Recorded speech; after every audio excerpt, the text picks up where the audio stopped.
글로벌 비트 시간입니다. 연준이 드디어 원하는 데이터를 받아든 것 같습니다. 6월 CPI 발표가 됐는데 시장에서는 긍정적으로 받아들일 만한 데이터들을 저희가 확인할 수가 있었습니다. 하지만 시장의 흐름은 조금 엇갈리는 모습으로 나타났는데요. 우리가 기대했던 빅테크 종목들의 추가적인 상승이 아니라 오히려 순환매를 통해서 중소형주의 상승이 두드러졌던 하루였습니다. 체린 앵커와 함께 먼저 짚어보시죠. 네, 매일같이 시장을 보는 분들이라면 참 혼란스러울 법한 오늘 시장이었습니다. 어떻게 마감했는지, 어떻게 해석해야 하는지 지금부터 함께 살펴보시죠. 이번 주 투자자들이 가장 주목하던 CPI 물가지수 예상보다 낮게 발표가 됐습니다. 전월 대비로는 깜짝 하락세를 기록하기도 했는데요. 그러면서 9월 금리 인하 가능성에 무게가 실리고 있는 상황입니다. 금리가 내려가면 일반적으로는 시장에 우호적으로 작용을 하기 마련인데 오늘은 그렇지가 못했습니다. 대규모의 자금 이탈이 나타나게 되면서 특히나 나스닥 지수가 1.8%의 조정을 받아갔고요. 시장 전체를 대변하는 S&P 500 지수 역시 0.8%의 하락세를 나타냈습니다. 양 지수 모두 최고가 수준으로부터 이렇게 후퇴를 하게 된 건데요. 히트맵을 열어서 전체적인 섹터별 분위기를 확인해 봐야겠습니다. 오늘은 보시면 기술주 그리고 빅테크 쪽으로부터 확연한 매도 물량이 출회하는 하루였습니다. 반도체 테마부터 좀 체크를 해볼 텐데요. 어제까지만 하더라도 3거래일 연속 오르면서 다시금 좀 시동을 걸어주나 했던 엔비디아가 오늘은 5.6% 하락이었습니다. 4일 만에 하락으로 전환을 하게 된 것이고요. 엔비디아뿐만이 아니라 브로드컴, 퀄컴, 인텔, 마이크론 그리고 이쪽에 위치한 반도체 장비주들까지 일제히 약세를 기록하면서 필라델피아 반도체 지수가 3.5% 내림세를 그렸다는 점 체크를 해드리고요. 마이크로소프트와 애플 역시나 2% 나란히 하락이었습니다. 애플 전일까지 7거래일 연속 최고가 랠리를 이어갔는데 이제 8거래일 만에 하락으로 전환을 했고요. 알파벳의 경우에도 어제 전해드렸던 소식이죠. 허브스팟 인수를 추진하지 않겠다라는 확정 보도가 나왔습니다. 그래서 다시 한번 체크를 드리고요. 주가의 경우에는 3% 내린 185달러 선 이제 가리키고 있습니다. 자, 오늘 M7 기업들 가운데서요. 테슬라의 낙폭이 좀 특히나 두드러집니다. 테슬라가 8.4% 하락을 했는데요. 여기에는 8월 8일로 예정되어 있던 로보택시 일정이 연기됐다라는 블룸버그 통신의 보도가 작용을 했습니다. 블룸버그 기사 속의 구체적인 디테일은 잠시 후 외신 파트에서 저희가 다뤄드리도록 할 텐데요. 이 소식이 전해지게 되면서 택시 시장 내 대표적인 경쟁사가 되겠죠. 우버 테크놀로지가 6% 상승했다는 점은 하나의 포인트로 좀 챙겨보시면 좋을 것 같고요. 오늘 이 외에도 테슬라 센티먼트에 좀 부정적으로 작용했던 뉴스 한 가지 더 챙겨봤습니다. 테슬라의 미국 내 EV 시장 내 점유율이 50%를 하회했다 이런 소식이 전해졌습니다. 포드나 BMW 그리고 우리나라의 기아가 좀 무섭게 파이를 차지해 나가면서 이런 흐름이 나타나게 된 건데요. 여기가 50%고 이 파란색을 가리키고 있는 부분이 테슬라의 점유율을 나타내고 있습니다. 초록색은 나머지 모든 전기차 기업들의 점유율을 나타내고 있는 수준이 되겠는데요.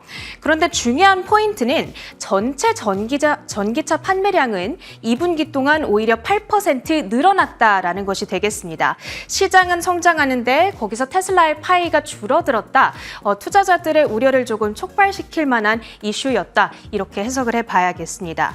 자, 오늘 갑작스럽게 기술주로부터 대규모 자금 이탈이 이렇게 나타났는데 이 현상을 우리가 어떻게 해석을 해봐야 될까요? 오늘 금리 인하에 대한 확신이 확실하게 더 살아나는 분위기였습니다. 대표적인 금리 인하 수혜주로는 기술주, 중소형주, 그리고 부동산주들이 꼽히고는 하는데요. 이 세 가지를 비교해 보자면 기술주는 그동안 정말 많이 올라서 밸류에이션 부담을 안고 가고 있었다라는 특징이 있습니다. 이 지수의 흐름을 보시면 알 수 있는데요. 대표적인 그리고 가장 큰 100개의 기술주들을 모아놓은 나스닥 100 지수 지수가 연초 대비 22%나 상승을 했었습니다. 자, 그런데 그에 반해서 중소형주 중심의 러셀 2000 지수의 경우에는 연초 대비 5.6% 상승에 불과했습니다. 그만큼 시장의 쏠림이 빅테크주들을 중심으로 강화되고 있는 상황 속에서 금리 인하에 대한 기대감이 살아나자 고밸류에 대한 부담감이 있던 기술주에서 다른 금리 인하 수혜주들로의 로테이션이 일어났다. 이렇게 오늘 시장을 좀 해석을 할 수 있을 것 같습니다. 오늘 특징주들을 보더라도 이를 알 수가 있는데요. 첫 번째로는 주택 건설주들을 들고 왔습니다. 이렇게 생각하면 좀 쉬운데요. 금리가 낮아지면 사람들이 대출을 받아서 집을 구매하기가 쉬워집니다. 그러다 보면 주택 건설에 대한 수요가 높아지게 되는 거죠. 이는 주택 건설 업체들의 매출 증가로 이어지게 됩니다. 그러다 보니까 DR 호튼 그리고 각종 주택 건설주들을 모아놓은 ETF입니다. XHB 역시도 6% 그리고 DR 호튼은 7% 정도의 오름세를 나타냈고요.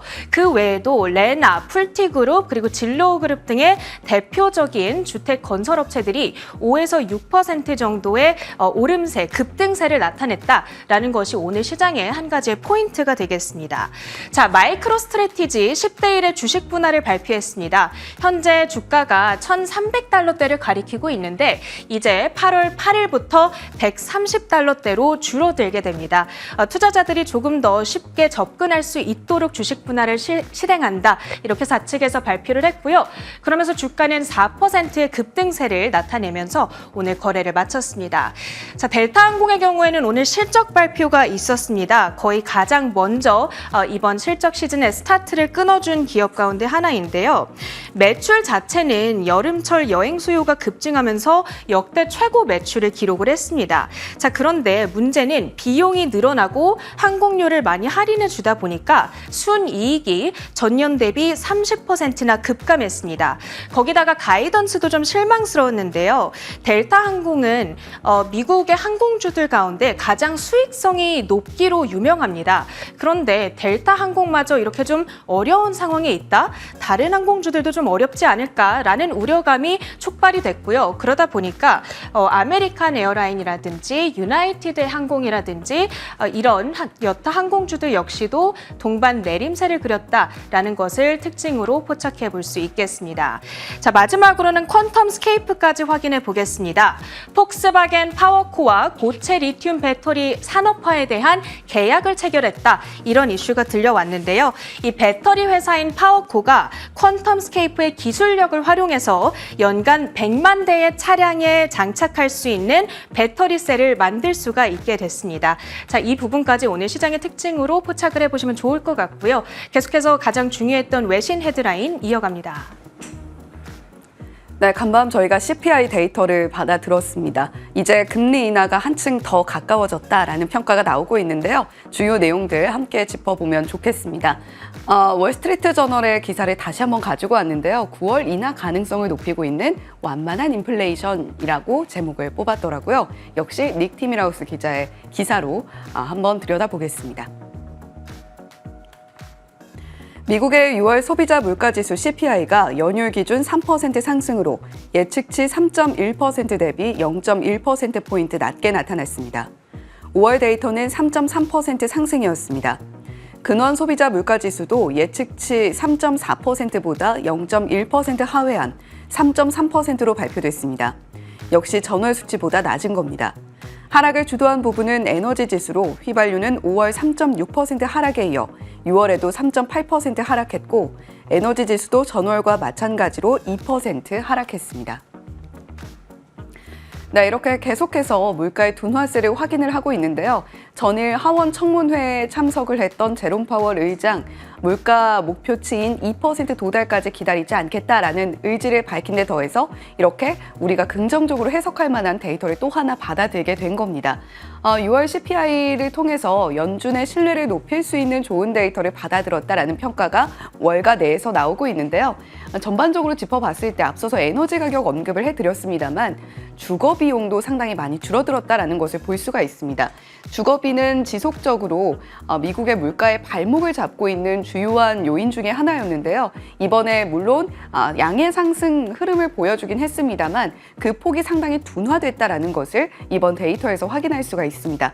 그뿐만이 아니라 외식, 중고차, 임대료 이렇게 핵심 코어에 영향을 미치고 있는 물가 데이터들이 둔화세를 확실하게 나타내면서 시장 예상치를 상당히 보수적으로 잡았음에도 불구하고 그보다 더 좋은 수치를 받아들게 된 건데요. 다음 장 이어서 살펴보시면요. 달러 인덱스가 급락, 또 엔화도 동시에 약세를 보이는 모습도 나타냈습니다. 이 기회를 틈타서 구두 개입도 있었던 것이 아니냐라는 이야기도 함께 나오고 있는데요. 우리 시장에는 긍정적으로 수급이 유입될 수 있을 만한 포인트가 될 수 있겠습니다만 다만 빅테크 기업들이 조금 빠졌고 반도체 섹터에서 전반적으로 하락이 나왔다는 점은 좀 유의를 하셔야 되겠습니다. 국채금리 수익률도 전반적으로 조정이 나오면서 2년물이 2.6% 빠진 4.51%에서 그리고 10년물의 경우에는 한때 4.2%를 하회하기도 했는데요. 4.2%대에서 마치는 모습도 함께 들여다볼 수가 있었습니다. 앞서서 체린 앵커가 전해주었습니다만 기술주 섹터에서 급등이 나왔다가 조정이 다시 나오는 모습을 저희가 살펴볼 수가 있었습니다. 죄송합니다. 이렇게 러셀 2000 지수가 러셀 2000 지수로 표방이 되고 있는 중소형주 단에서 이제 본격적인 상승이 나오는 것이 아니냐라는 시각이 월가에서도 나타나고 있는데요. 과연 이번 CPI 데이터를 필두로 해서 중소형주까지 골고루 온기가 퍼지면서 상승이 나타날 수 있을지 또 오늘 밤부터 이어질 실적 발표와 함께 지켜보시면 좋겠습니다.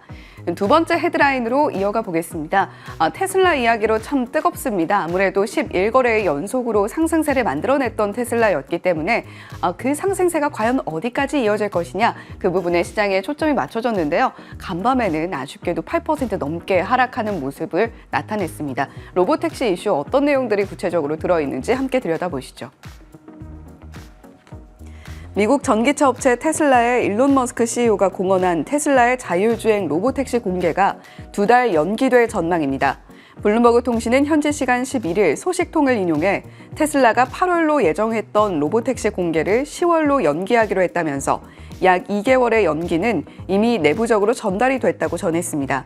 로보택시 공개 연기는 시제 차량 제작에 필요한 시간이 더 필요한 데 따른 것으로 이미 이번 주 디자인팀에는 차량의 일부 요소를 다시 작업하라는 지시가 내려졌다고 소식통을 전했습니다.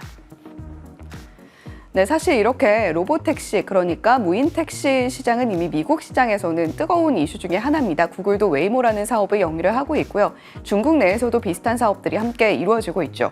이 테슬라의 로보택시는 과연 어떤 모습일까? 미국의 전기차 시장의 50%가량의 점유율을 차지하고 있는 테슬라이기 때문에 더욱더 기대가 컸고요. 그리고 전기차 시장 내에서 테슬라의 줄어들고 있는 입지 가운데에서 과연 주가를 한 번 더 끌어올려줄 수 있는 요인이 될 수 있을까? 그 부분에 초점이 많이 맞춰져 있었습니다. 테슬라는 지금 연휴 기준으로도 오늘 하락으로 인해서 하락으로 다시 전환하는 모습을 보여줬는데요. YTD 수익률 마이너스 3% 나타내고 있습니다. 12개월의 연속 상승을 기대했던 테슬라였는데 사실 전기차 시장 전반의 분위기가 안 좋았던 것은 아닙니다. GM이라던가 다른 기타 전기차 사업을 영위하고 있는 완성차 업체들의 주가는 상승으로 마무리하는 모습을 보여줬는데요.